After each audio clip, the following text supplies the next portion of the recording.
ఇగో నేను కామారెడ్డికేనావా, కామారెడ్డికేనా పోరగండ్లకు వైలు లేవని తెత్తాను పోయినా. వైలు తెత్తాను పోతే నీ ఆడోళ్ళ వైండ్ బ్యాగ్ ఉంటుంది కదా ఎంబటిని, ఆయనతో నేనేం చేసిన బుక్కులు తీసుకొని ఆయనతో ఆ బుక్కులు తీసుకొని బ్యాగులో పెట్టుకొని ఈ జబ్బకోటి ఆ జబ్బకోటి బ్యాగ్ ఉండే, బ్యాగ్ వేసుకొని రాగా ఆయనకి ఎవడో ఏమో నన్నే చూస్తుండు, ఎటు పోతే అటే వస్తుండు. కామారెడ్డిలో అసలే దొంగలు బాగుంటారట.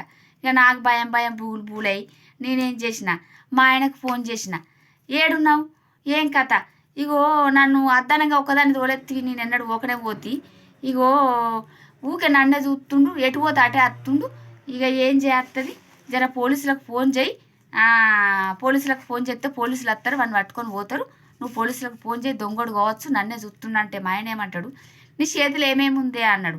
నా చేతిలో ఏముంది, ఒక వాటర్ డబ్బు ఉంది, ఒక కాటిక డబ్బు ఉంది, మేకప్ బాక్స్ ఉంది, ఈ 3 ఉన్నాయని చెప్పిన. ఇగో అవన్నీ ఉంటుండగానే అవన్నీ పక్కకు పెట్టి వాటర్ డబ్బాతోని నీ ముఖం కడుక్కొని ఆయనకి చూపియ్యా అన్నాడు.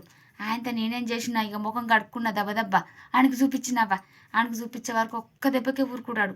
ఎందుకు ఊరికి పాడాయండి, గంత కరువు పాడాయన్నా నేను. ఇక మా ఆయన చూసినావా, మా ఆయన గట్టుంటాడు, మా ఆయన కథలు. మరి కాదే దెబ్బ మందులో కురుకు, పోలీసులకు నువ్వు ఫోన్ చేస్తా అని చెప్పన్నా గట్టి చెప్తాడా. చూడురవ్వ మా ఆయన కథలు ఎట్లున్నాయి. ఏం చేస్తుంది అవకాశం కథలు ఉన్నాయి మా ఆయన. నేను గంత కరువు పాడాను, నాకు గంత పిచ్చిదారు లెక్క ఉన్నానా నేను.